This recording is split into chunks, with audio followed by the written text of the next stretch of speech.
통장에 3억 원의 대출이 생겼습니다. 아들은 병원비 명세서만 보여주었습니다. 증권사 송금 내역서가 숨어 있었습니다. 아들은 집까지 팔려고 했습니다. 아버지는 내가 미쳤다고? 라며 울었습니다.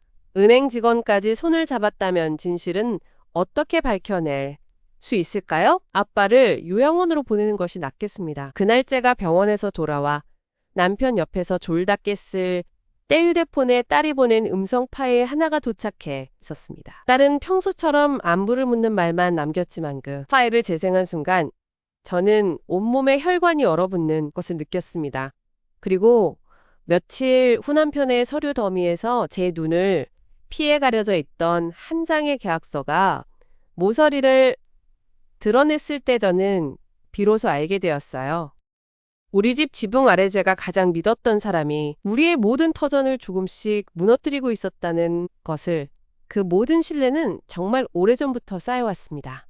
우리 큰아들은 어려서부터 남달리 숫자에 밝고 책임감이 강한 아이였어요. 아버지를 닮아서일까요? 경제관념도 투철했고 대학 졸업 후 안정적인 직장에 다니며 늘 가족을 먼저 챙겼습니다. 남편이 작은 사업체를 운영하던 시절부터 아들은 아버지의 오른팔처럼 일했고 자연스럽게 남편의 통장 관리나 세금 신고 같은 일을 도맡아 하게 되었죠.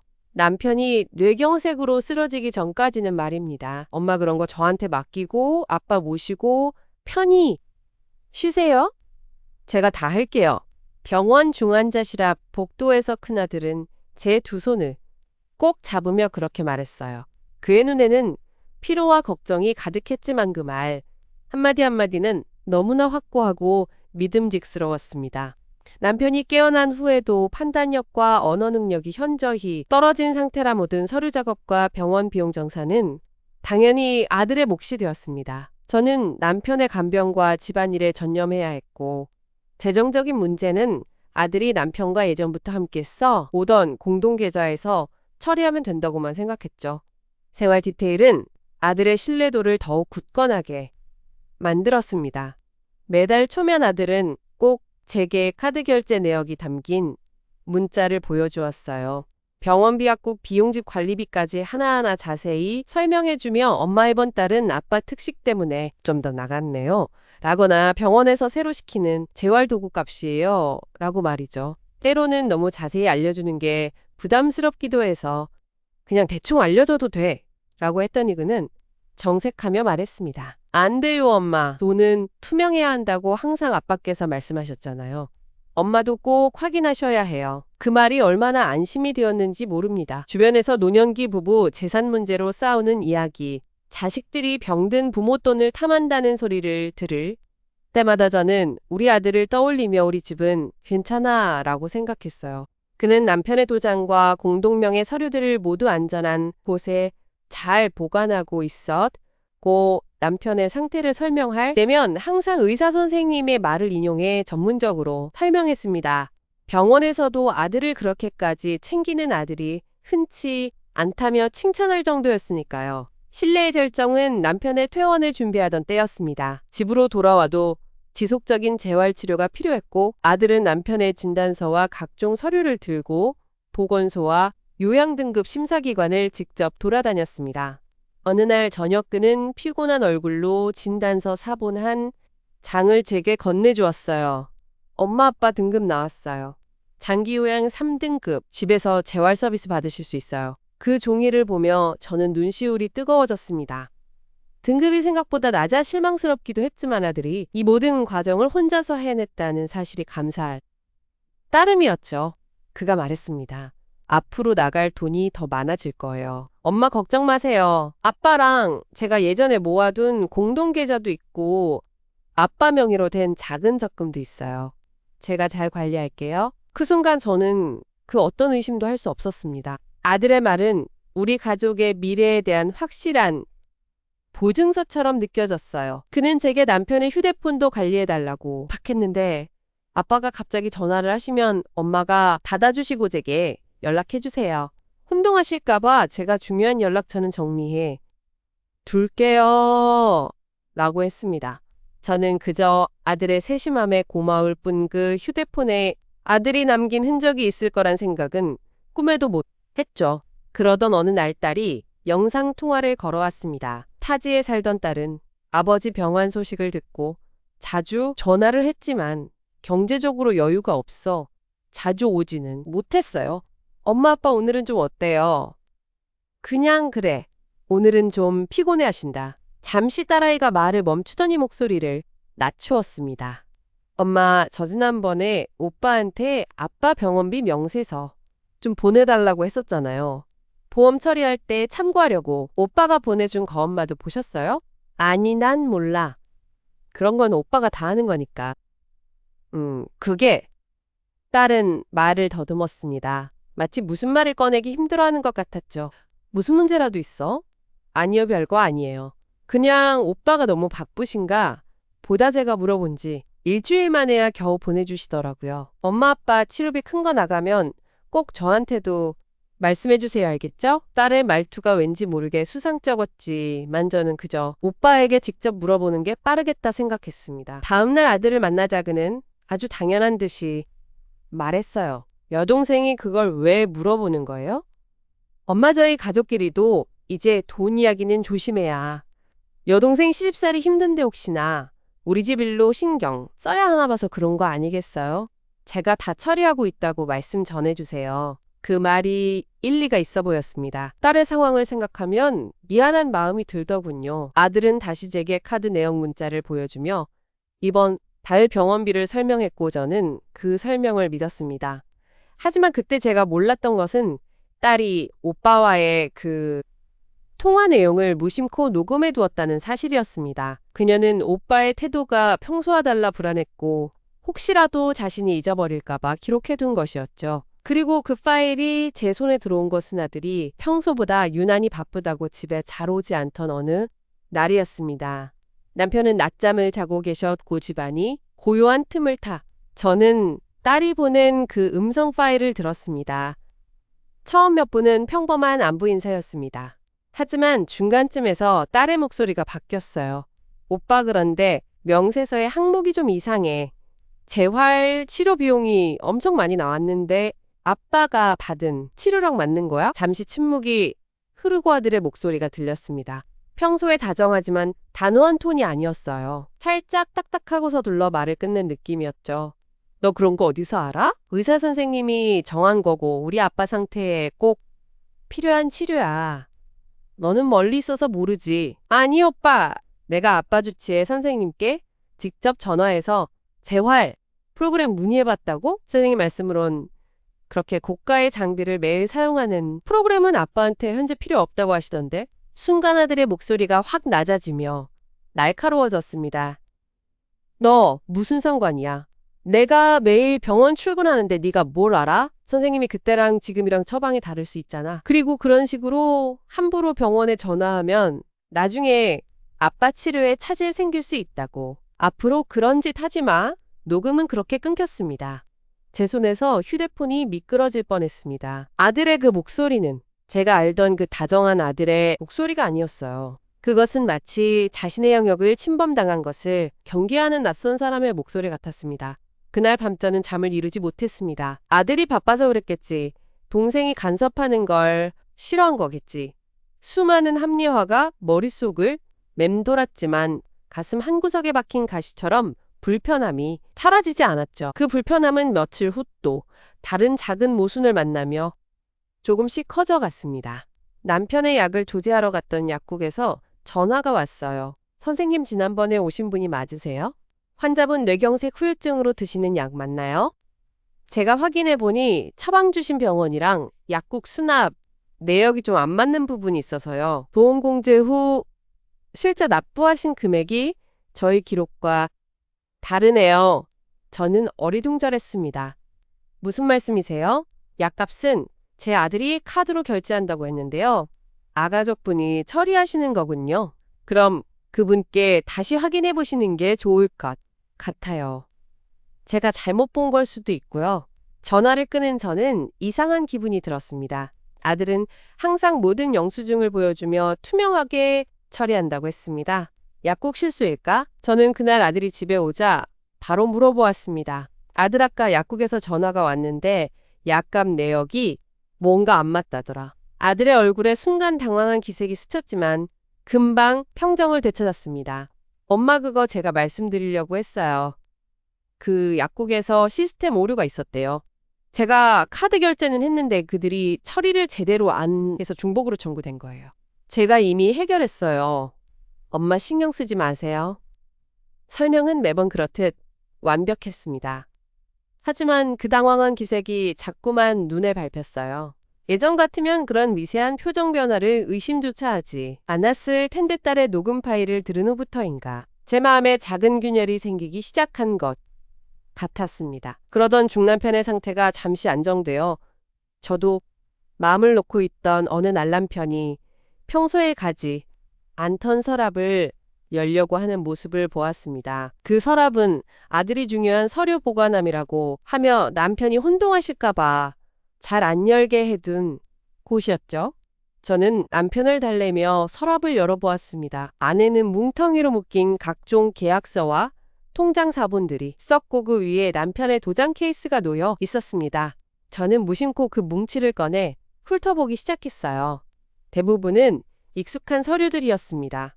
아파트 매매 계약서, 공동명의, 오래된 보험, 증서은행 약관. 그런데 그 중에서 낯선 용지와 인쇄체로 작성된 계약서 한 장이 눈에 띄었습니다. 제목은 담보대출 계약서였고 채무자 안에는 남편과 아들의 이름이 나란히 적혀 있었습니다. 금액은 제가 상상도 못할 큰 액수였고 계약 일자는 불과 2달 전 남편이 퇴원한 직후였습니다. 저는 숨이 턱 막혔습니다. 우리 집에 그런 대출이 필요한 일이 있었나? 아들은 한마디도 한 적이 없는데 두근거리는 심장을 진정시키며 저는 계약서를 자세히 들여다보았습니다. 담보 목적물은 우리가 현재 살고 있는 이 아파트였 고대출 용도란에는 운영 자금이라고만 적혀 있었습니다. 옆에는 아들의 서명과 남편의 도장이 찍혀 있었죠. 그 순간 현관문 열리는 소리가 났습니다. 아들이 들이닥쳤고 그의 시선은 제 손의 쥐인 계약서에 바로 꽂혔습니다. 그의 얼굴이 새하얗게 질렸고 그 표정 하나로 모든 것이 명확해지는 것만 같았습니다. 아들의 얼굴이 새하얗게 질리는 것을 보는 순간 제 가슴은 쿵 하고 내려앉는 것 같았습니다. 그 표정이 모든 의심을 확신으로 바꾸는 데는 1초도 걸리지 않았어요. 그는 입을 벌리려다가 다시 다물고 제 손에 쥐인 계약서를 힐끔 보더니 갑자기 피곤한 듯 한숨을 내쉬었습니다. 엄마 그거 말이에요. 그의 목소리는 평소보다 낮고 급하게 변명을 꾸미는 듯한 느낌이었습니다. 저는 아무 말도 하지 않고 그를 바라보았습니다. 손에 쥔 계약서가 불에 탈 것처럼 뜨거웠어요. 아버지 퇴원하시고 재활치료도 해야 하고 앞으로 나갈 돈이 산더미 같은데 제가 하는 사업자금도 한창 돌아가야 할 때라서요. 임시로 집을 담보로 좀 돌렸어요. 금방 갚을 거니까 걱정 마세요. 임시로? 제 목소리가 떨리고 있었습니다. 얼마나 큰 액수인데 임시로 그리고 왜 나한테 한마디도 없었니? 아버지 상태로 어떻게 이런 계약을 아버지께서는 병원에 계실 때 제가 설명드렸고 도장도 찍어주셨어요. 아들의 말투가 조금 단호해졌습니다. 엄마는 그런 거 모르시니까 알려드리면 걱정만 하실 것 같아서 제가 다 처리하기로 했죠. 지금도 매달 카드 내역 하나하나 보여드리면서 투명하게 관리하고 있다고 했잖아요. 그의 말은 일리가 있는 것 같으면서 도 그럴수록 속이 쓰렸습니다. 투명하게 보여준 카드 내역이 오히려 진실을 가리는 장막이었을까요? 저는 계약서를 다시 들여다보며 물었습니다. 운영자금이라고 써있네. 정확히 뭘 위한 운영자금이야? 제 회사 자금이요. 잠시 융통이 필요했어요. 몇 달이면 다 갚을 수 있습니다. 그럼 그 돈은 어디 계좌로 들어왔고 지금은 어디 있니? 우리 집 통장에 들어온 적은 없는데. 순간 아들의 눈빛이 흔들렸습니다. 그는 고개를 돌려 현관 쪽을 바라보며 말을 이었습니다. 엄마 그런 세세한 것까지 일일이 캐물으시면 제가 일하기가 힘들어요. 제가 다 하는 일인데 믿어주시면 안 돼요? 아버지도 저를 믿으신다고 하셨는데 그가 아버지를 내세우는 순간 저는 등골이 오싹해졌습니다. 판단력이 흐려진 남편을 앞에 세워 모든 것을 정당화하려는 느낌이었죠. 그때 안방에서 남편이 부르는 소리가 들렸습니다. 여보, 여보. 목소리가 매우 혼란스러웠습니다. 저는 아들을 뒤로 한 채 서둘러 안방으로 들어갔어요. 남편은 침대에 앉아 무언가를 찾는 듯 두리번거리고 계셨습니다. 왜 그러세요? 무슨 일 있으세요? 내 휴대폰. 어디 갔지? 남편은 최근 들어 자주 휴대폰을 찾으셨습니다. 기억력이 떨어지면서 물건을 두고도 잊어버리시곤 했죠. 저는 평소처럼 거실 탁자 위를 찾아보았지만 휴대폰은 보이지 않았습니다. 아들이 관리하고 있지 않아요? 제가 아들한테 물어볼게요. 제가 거실로 나오자 아들은 이미 자리에서 일어나 코트를 걸치고 있었습니다. 엄마 저 회사에 급한 일이 생겨서 먼저 가봐야겠어요.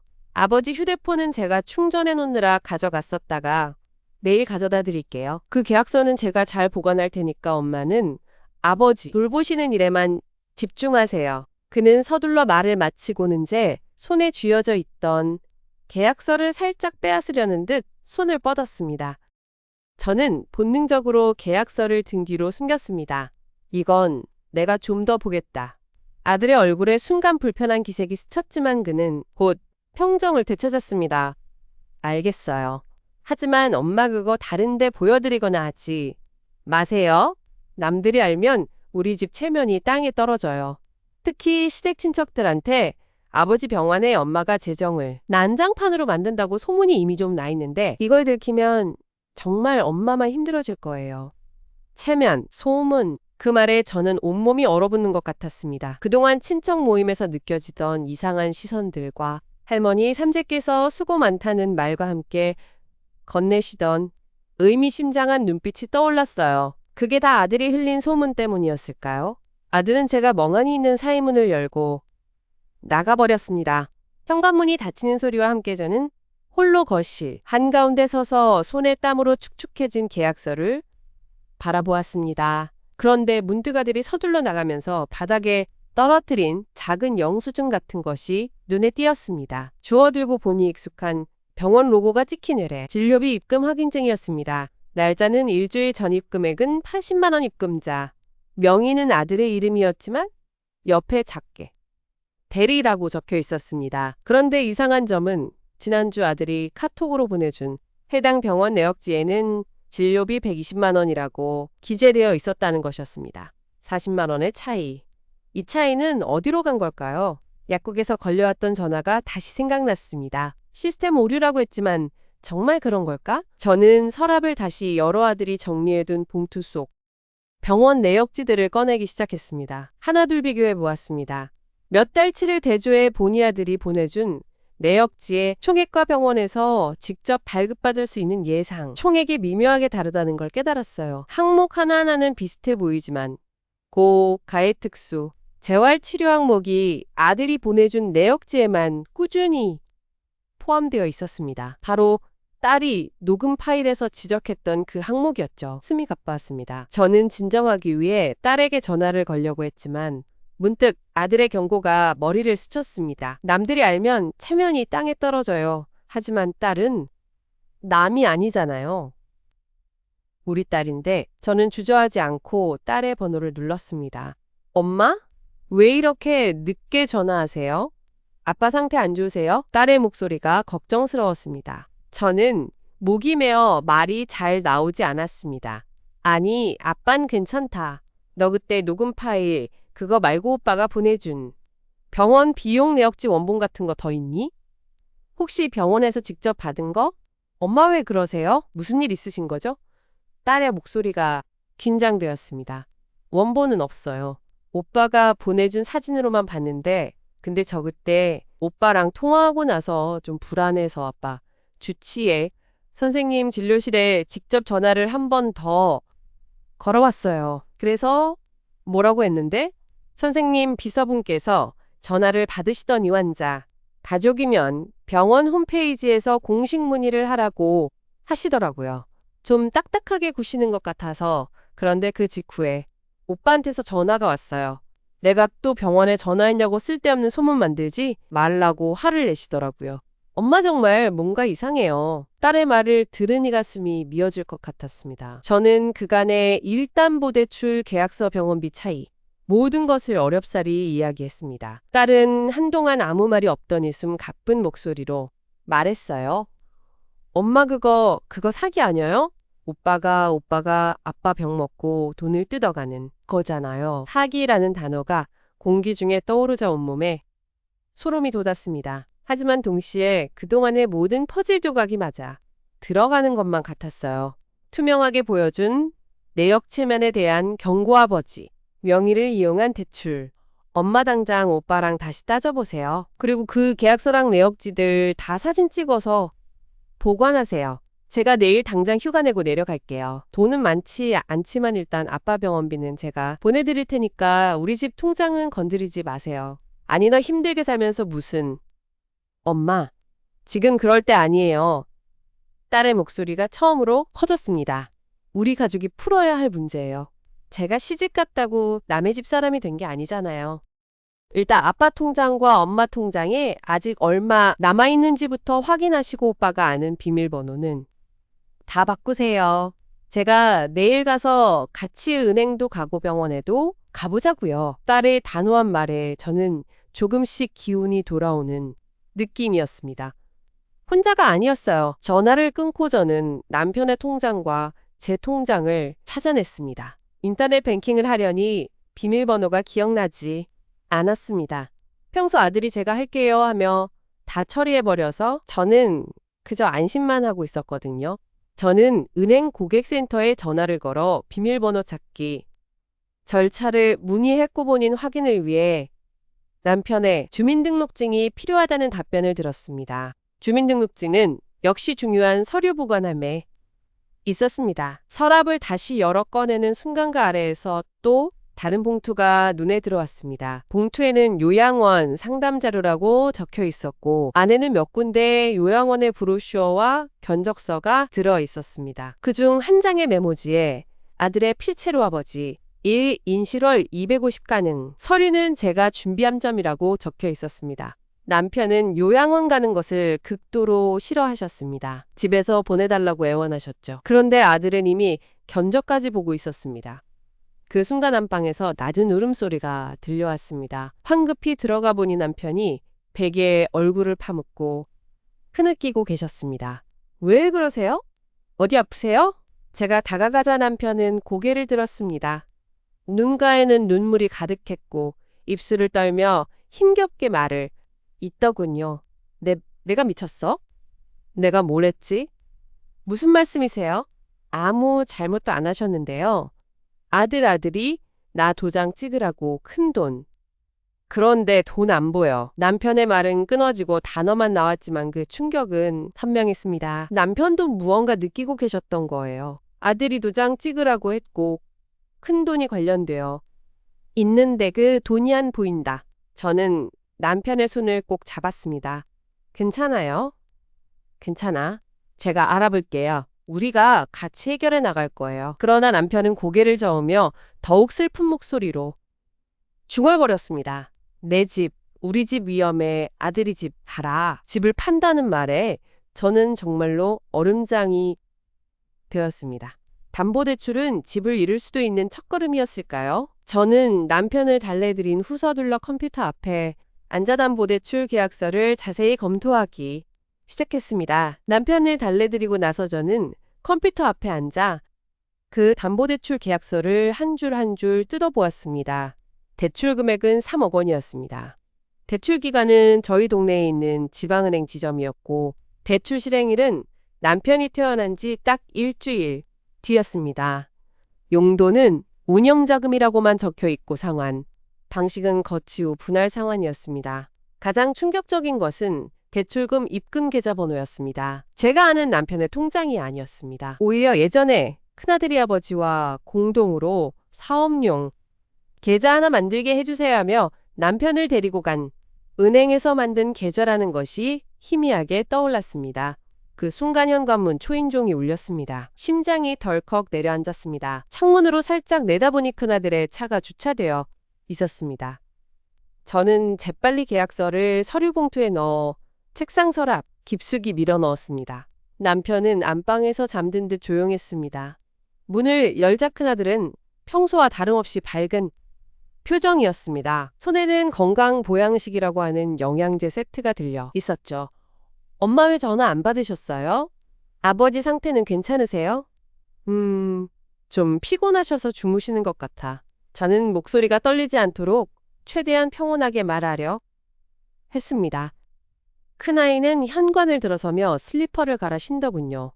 다행이네요. 저 오늘 회사 일 마치고 바로 왔어요. 중요한 이야기가 있어서요.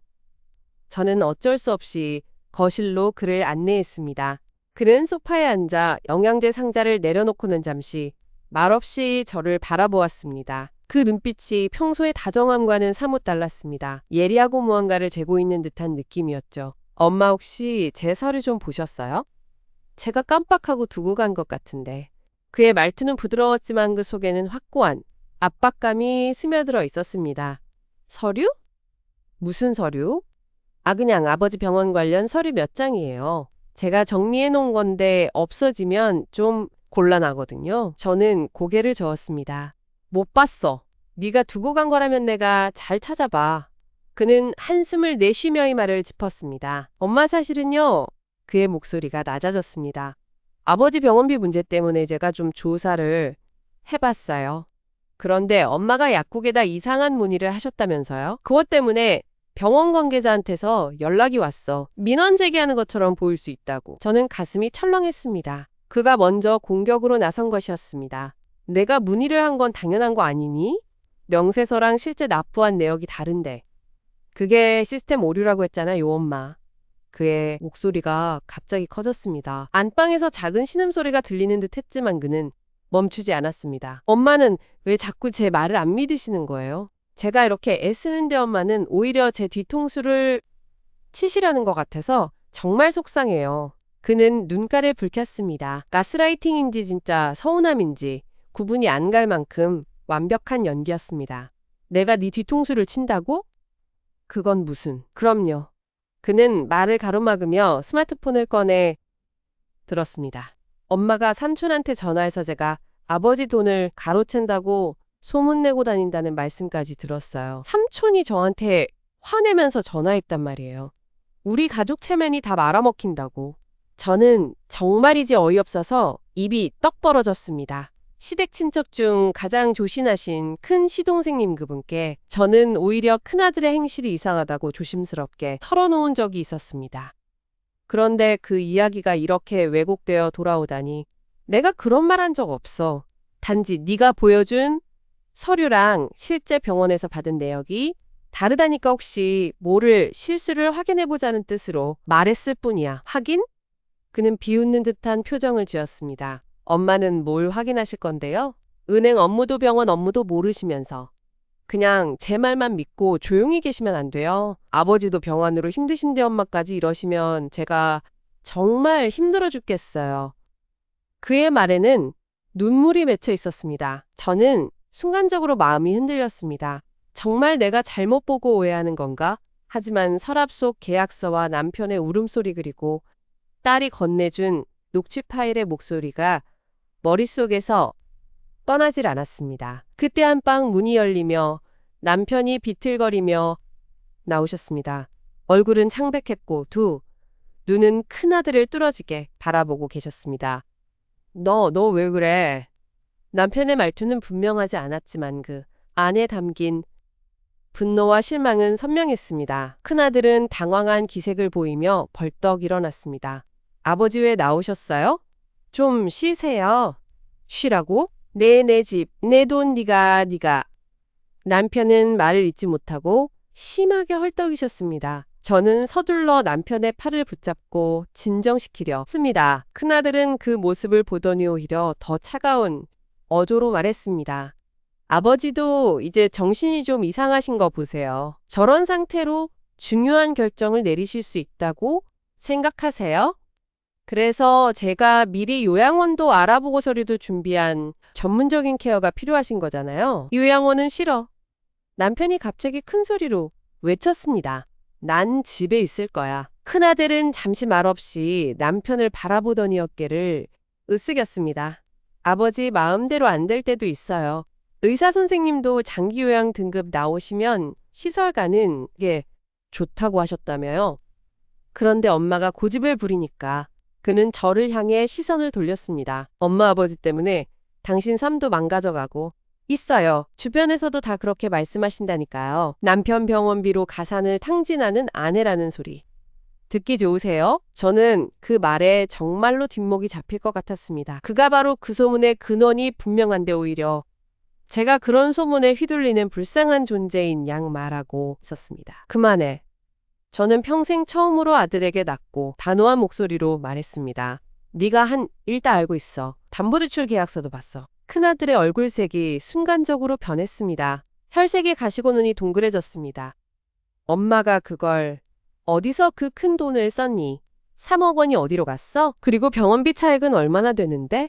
그는 입술을 깨물며 몇 초 동안 말이 없었습니다. 공기 중에 정막이 흘렀고 오직 남편의 거친 호흡 소리만이 들렸습니다. 그런데 그가 다음 순간 보인 반응은 저의 예상을 완전히 벗어났습니다. 그는 갑자기 무릎을 꿇었습니다. 거실 바닥에 꿇어앉아 고개를 숙였습니다. 엄마, 저는 정말 죄송합니다. 그의 어깨가 떨리고 있었습니다. 저 사업이 너무 망했어요. 빚이 산더미처럼 쌓여서 아버지가 병들어 누워 계시는데 치료비도 보험으로 다 안 나오고 그래서 어쩔 수 없이 아버지 명의로 대출을 받은 거예요. 그 돈으로 빚을 갚고 남은 걸로 아버지 치료비에 보태려고 정말 그럴 생각이었어요. 저는 그 말을 듣고도 가슴이 녹지 않았습니다. 너무나 완벽하게 꾸며진 변명 같았습니다. 그럼 그 돈이 지금 어디 있냐? 대출금 입금 계좌는 네가 관리하는 공동계좌잖아. 통장 내역 보여줄 수 있어? 그는 고개를 들지 않은 채 대답했습니다. 그 돈은 이미 대부분 빚 갚는 데 썼어요. 그리고 몇 달치 병원비를 미리 납부해놨고요. 통장은 제가 지금 가지고 있지 않아요. 회사 금고에 맡겨뒀어요. 무슨 회사 금고? 네 사무실이 그렇게 안전하니? 내일같이 은행에 가서 그 계좌 내역부터 확인하자. 제 말에 그는 비로소 고개를 들었습니다. 눈에는 눈물이 고여 있었지만 그 속엔 초조함과 공포가 스쳤습니다. 안 돼요. 그러면 다 들통나요. 제가 대출받은 은행에 다른 빚도 있어서 그쪽에서 알면 바로 압류 들어갈 거예요. 그러면 아버지 집도 정말로 위험해지는 거라고요. 엄마? 그는 손으로 얼굴을 가리며 흐느끼기 시작했습니다. 저 정말 죽고 싶어요. 하지만 저만 죽으면 해결될 문제가 아니잖아요? 엄마랑 아버지 우리 집까지 다 무너질 텐데. 제발 엄마 믿어주세요. 조금만 더 시간을 주세요. 제가 반드시 돈을 돌려놓을게요. 그때까지는 아무에게도 말하지 말아주세요. 제발. 그의 애원은 극적으로 들렸습니다. 가족을 걱정하는 아들의 모습으로 보였습니다. 하지만 저는 그 속에 숨겨진 계산을 보지 않을 수 없었습니다. 그는 시간을 벌려고 했습니다. 그 시간 동안 증거를 인멸하거나 자금을 더 숨기려는 것이 분명했습니다. 그때 제 주머니에 있던 휴대폰이 진동했습니다. 딸이었습니다. 저는 큰아들을 바라보며 조용히 말했습니다. 일단 너는 돌아가라. 나도 정신이 없어. 내일 다시 이야기하자. 큰아들은 미간을 찌푸리며 일어섰습니다. 그의 눈빛은 다시금 예리해져 있었습니다. 엄마 제 말 잘 생각해 보세요. 만약 이 일을 공개하면 가장 피해보시는 분은 아버지고 엄마 자신이에요. 주변 눈치 다 보실 텐데 정말 그걸 원하세요? 그는 위협을 남기고는 문을 나서버렸습니다. 현관문이 닫히는 소리가 났을 때 저는 비로소 숨을 내쉬었습니다. 온몸에 식은땀이 흘렀습니다. 남편이 제 손을 잡았습니다. 그의 손은 차갑고 떨리고 있었습니다. 미안해, 내가 못났어. 네가 고생한다. 아니요, 당신은 아무 잘못도 없어요. 저는 남편의 손을 꼭 잡았습니다. 우리가 함께 해결할 거예요. 저는 딸에게 전화를 걸었습니다. 그녀는 이미 기차에 올라탄 상태였습니다. 엄마, 저 내일 아침 일찍 도착할게요. 그리고 제가 알아본 게 있어요. 우리 집 담보대출구 대출 실행된 지점에 제 친구가 근무한대요. 내일 같이 가보자고 했더니 대출금 인출 내역, 조회는 계좌주 본인이나 공동명의자 동의가 있으면 가능하다고 해요. 아버지가 같이 가시면 될 것 같아요. 그 말에 저는 한 줄기 빛이 보이는 것 같았습니다. 하지만 동시에 엄청난 불안감이 엄습했습니다. 큰아들이 이미 그 은행과 어떤 관계를 맺고 있을지도 모르는 일이었습니다. 그리고 엄마 오빠가 방금 전에 저한테 전화했어요. 다음날 아침 딸이 도착했습니다. 피곤한 얼굴이었지만 눈빛은 확고했습니다. 우리는 서로를 꼭 껴안았고 그 짧은 포옹만으로도 제게는 큰 힘이 되었습니다. 남편도 딸을 보자마자 눈시울이 붉어졌습니다. 아빠 걱정 마세요. 우리가 같이 해결할 거예요. 딸은 짐을 내려놓자마자 현실적인 이야기를 시작했습니다. 일단 오빠가 저한테 전화해서 뭐라고 했는지 말씀드릴게요. 오빠는 자기가 사업 실패로 큰 빚이 생겼고 아빠 치료비까지 부담이 되어서 어쩔 수 없이 대출을 받았다고 했어요. 그리고 그 돈을 갚을 테니 엄마와 저에게 시간을 달라고 가족끼리 일을 크게 만들지 말라고 애원했어요. 저는 고개를 저었습니다. 똑같은 소리야. 어제 나한테도. 하지만 엄마 그건 거짓말일 거예요. 딸의 목소리가 단호했습니다. 제가 어젯밤에 아빠 주치의 선생님 병원 홈페이지를 통해 공식 문의 메일을 보냈어요. 아빠의 최근 진료 내역과 실제 청구 금액을 확인해 달라고요. 오늘 오전에 답변이 왔는데 병원 측에서는 가족이면 직접 내원해서 확인하라고 하더군요.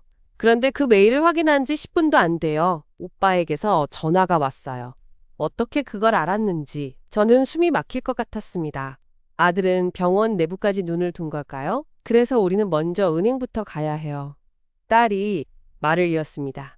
아빠와 함께 가서 그 대출금이 들어간 계좌의 인출 내역을 확인하는 게 최우선이에요. 오빠가 뭐라고 하던 사실만이 중요하잖아요. 남편이 고개를 끄덕였습니다. 그의 눈에는 결의가 서려 있었습니다. 비록 말은 잘 못하셔도 정신은 또렷하셨습니다. 우리는 세 사람이 함께 집을 나섰습니다. 차를 타고 은행으로 가는 길은 짧게 느껴졌지만 제 가슴은 매 순간 침몰할 것만 같았습니다. 아들이 만약 이미 은행 직원과 손을 잡았다면 우리가 무슨 수로 진실을 확인할 수 있을까요? 지점에 도착하자 딸이 미리 연락한 그 친구를 만났습니다. 김주임이라는 젊은 남자 직원이었습니다. 딸이 상황을 간략히 설명하자 그의 얼굴이 심각해졌습니다. 일단 공동명의 계좌라서 두 분 다 동의하시면 인출 내역 조회는 가능합니다. 하지만 그는 주의를 살피며 목소리를 낮추었습니다. 해당 대출을 담당한 박 과장님과 그 아드님께서 자주 만나시던 걸로 알고 있습니다. 조용히 빠르게 처리하시는 게 좋을 것 같아요. 저의 최악의 예상이 마저 떨어지고 있었습니다. 하지만 우리는 물러설 수 없었습니다. 김주임의 도움으로 우리는 별도의 상담실로 안내받았고 컴퓨터 화면 앞에 앉았습니다. 남편이 본인 확인 서류를 제출하고 동의서에 도장을 찍었습니다. 김 주임이 키보드를 두드리자 화면에 계좌번호와 함께 인출 내역 리스트가 쭉 펼쳐졌습니다. 저는 그 목록을 보는 순간 눈앞이 아찔해졌습니다. 대출 실행일 다음 날 3억 원 중 2억 5천만 원이 한 번에 오호증권 대체계좌로 이체되었습니다. 그 후 며칠 간격으로 수천만 원씩 이 카드사, 결제고급 차량 렌트, 비용명품, 백화점 등의 항목으로 인출되었습니다. 병원비나 치료비 관련 이체는 단 하나도 없었습니다. 마지막 남은 잔액은 고작 800만 원 남짓이었고 그것도 일주일 전에 고급 요정 비용으로 전액 인출된 상태였습니다. 이게 다 뭐야? 제 목소리가 떨렸습니다. 딸이 창백한 얼굴로 스마트폰으로 화면을 찍었습니다. 증거예요, 엄마. 명백한 횡령이에요. 남편은 화면을 한참 동안 응시하시다가 갑자기 의자에서 몸을 일으키셨습니다. 그리고는 두 손으로 책상을 내리쳤습니다. 고요한 상담실의 쿵하는 울림이 퍼졌습니다. 저 자식 저놈이. 명료하지는 않았지만 그 분노는 너무나 선명했습니다. 김 주임이 당황하며 남편을 진정시켰고 저와 딸도 서둘러 남편의 팔을 잡았습니다. 아빠 숨 좀 깊게 쉬세요. 괜찮아요. 우리가 알게 됐잖아요. 남편은 부르르 떨며 다시 의자에 주저앉았습니다. 그의 눈에서 눈물이 주르르 흘러내렸습니다. 그건 분노보다는 깊은 배신감과 자책에서 비롯된 고통의 눈물이었습니다. 김 주임이 조심스럽게 말했습니다. 이 내역들 출력해드릴게요.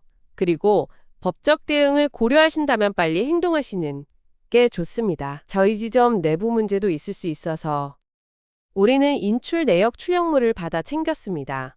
김 주임에게 감사 인사를 전하고 은행을 나오는 기례자의 휴대폰이 울렸습니다. 큰아들이었습니다. 저는 딸과 눈을 마주치며 전화를 받았습니다. 엄마 어디세요? 아버지 상태는 괜찮으세요? 그의 목소리는 평소처럼 애틋했지만 그 속에 숨은 초조함이 느껴졌습니다. 은행에 왔어. 저는 담담하게 말했습니다. 순간 전원 아투가 조용해졌습니다. 은행? 왜 갔어요? 네가 관리하는 그 공동계좌 내역을 봤어. 3억 원이 어디로 갔는지 이제 다 알겠다. 엄마, 그거 함부로. 그의 목소리가 갑자기 높아지더니 곧 낮아지며 애원하는 톤으로 바뀌었습니다. 제발 엄마, 그거 보지 마세요. 제가 설명할게요. 지금 만나요. 어디든 갈게요. 이제 늦었어. 우리는 이제 집에 가는 길이야.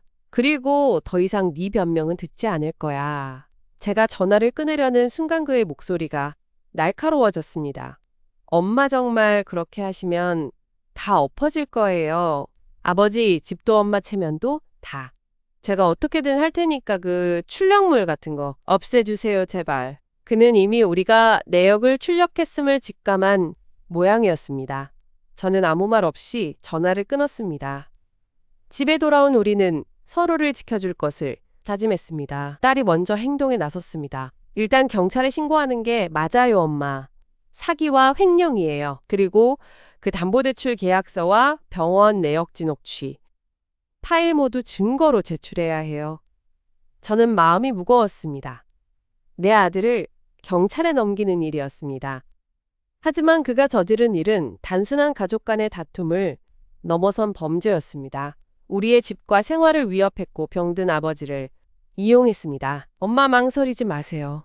딸이 제 손을 꼭 잡았습니다. 오빠를 구하는 길은 오히려 이게 맞아요. 더 큰 죄를 지기 전에 멈춰야 한다고요. 남편도 고개를 끄덕였습니다. 그의 눈에는 고통이 가득했지만 결단이 서려 있었습니다. 네, 내가 가서 말할게. 그날 오후 우리 세 사람은 동네 경찰서로 향했습니다. 수사관 앞에서 저와 딸이 모든 정황을 설명했고 남편은 힘겹지만 제가 동의 안 했다는 점을 분명히 했습니다. 수많은 증거 자료를 제출하는 데는 시간이 걸렸지만 수사관은 사건의 심각성을 바로 이해하셨습니다. 공동 명의라도 본인 동의 없이 도장을 사용하거나 판단력이 흐려진 상태에서 서류를 작성하게 한 정황이 포착되면 사기죄가 성립할 수 있습니다. 게다가 자금 유용 내역도 명백하네요. 일단 지점 조사를 시작하겠습니다. 경찰서를 나오는 길에 저는 허탈함과 함께 막중한 피로감에 짓눌렸습니다. 하지만 동시에 오랜 시간 짊어지고 있던 무거운 짐이 조금은 내려앉는 느낌이었습니다. 비록 앞길은 험난하겠지만 이제 우리는 숨지 않고 마주보기로 결심한 것이었습니다. 그러나 우리가 집에 도착하기도 전에 아들로부터 카카오톡 메시지가 연달아 도착했습니다. 엄마 제발 용서해주세요. 정말 미쳤었어요. 제가 다 갚을게요. 가족을 파탄내지 마세요. 아버지께는 뭐라고 말씀드려요? 제가 직접 사죄하러 갈게요. 경찰에 신고했다는 소문 들었어요. 정말이에요? 엄마 그렇게까지 하실 건가요? 저는 하나도 답장하지 않았습니다. 그 순간 현관 앞에서 누군가가 서 있는 것이 보였습니다. 큰아들이었습니다. 그는 양손을 주머니에 찔러 넣고 머리를 숙인 채 서 있었습니다. 평소의 당당한 모습은 온데간데 없이 초라하고 작아 보였습니다. 우리가 차에서 내리자 그는 조심스럽게 다가왔습니다. 눈은 충혈되어 있었고 얼굴은 해쓱했습니다. 아버지, 엄마 미안합니다. 정말 미안해요. 그는 무릎을 꿇으려 했습니다. 하지만 딸이 앞을 가로막으며 말했습니다. 오빠 그런 거 이제 소용없어요. 우리는 경찰에 다 가져갔어. 오빠가 한 모든 일. 아들의 얼굴이 극적으로 일그러졌습니다. 너 너까지 왜 그러는 건데? 우리 가족이잖아. 집안일을 왜 밖으로 들고 가? 가족을 속이고 아버지 집 터전을 위협한 건 오빠야. 딸의 목소리가 떨렸지만 확고했습니다. 이제 와서 가족 운운하지 마. 오빠는 가족보다 돈을 택했어. 아들은 할 말을 잃은 듯 입을 벌리고만 있었습니다. 그는 저를 바라보며 애원하는 눈빛을 보냈지만 저는 그 눈빛을 똑바로 마주할 힘이 없었습니다. 대신 남편이 느린 걸음으로 앞으로 나섰습니다. 남편은 아들의 앞에 서서 그의 어깨에 손을 올렸습니다. 그 손은 떨리고 있었습니다. 아들은 고개를 들고 아버지를 올려다보았습니다. 그 눈에는 잠시나마 희망이 스쳤을지도 모릅니다. 아버지의 용서를 바랐을까요? 하지만 남편의 입에서 나온 말은 달랐습니다. 돌 돌아가라, 내 집 다시는 보지 마라. 한 단어가 칼처럼 내려앉았습니다. 아들의 얼굴에 생기가 싹 가셨습니다. 그는 아버지의 손이 자신의 어깨에서 떨어지는 것을 느꼈습니다. 그 순간 그의 몸이 털썩 무너졌습니다. 그는 바닥에 주저앉아 얼굴을 두 손으로 가린 채 울음을 터뜨렸습니다. 그것은 계략이나 연기가 아닌 모든 것이 무너져 내린 자리에서의 충격과 절망 그 자체처럼 보였습니다. 아버지, 정말 미안해. 제가. 그의 울음소리는 점점 흐릿해졌습니다. 하지만 우리는 더 이상 그곳에 머물 수 없었습니다. 딸이 남편의 팔을 잡고 집으로 들어섰고 저는 마지막으로 바닥에 무너진 아들을 한 번 더 바라보았습니다. 그 모습은 너무나도 비참했지만 저는 그에게 다가갈 수 없었습니다. 우리가 걸어야 할 길은 완전히 갈라져 버린 것 같았습니다. 그날 이후 일은 빠르게 진행되었습니다. 경찰 조사와 병원의 공식 확인을 통해 아들의 서류 조작이 드러났고 은행 내부에서도 박 과장이 불법적으로 대출을 조장한 정황이 포착되어 관련자들이 처벌받게 되었습니다. 담보대출 계약은 본인 동의 없이 이루어진 것으로 판단되어 무효화 절차가 시작되었고 우리 집은 간신히 지킬 수 있게 되었습니다. 아들은 사기 및 횡령 혐의로 구속되었고 그의 사업체는 완전히 파산했습니다. 남편은 전문적인 재활병원에 잠시 입원해 집중 치료를 받기로 했습니다. 요양원이 아니라 제가 면회를 자주 갈 수 있는 곳이었습니다. 딸은 잠시 머물다가 돌아갔지만 이제는 자주 연락을 주고받으며 우리를 지원해 주었습니다. 어느 가을 날저는 남편이 재활치료를 받는 병원 정원에 앉아 있었습니다. 단풍이 물들어가던 날이었습니다. 남편은 치료사와 함께 걷기 연습을 하고 계셨습니다.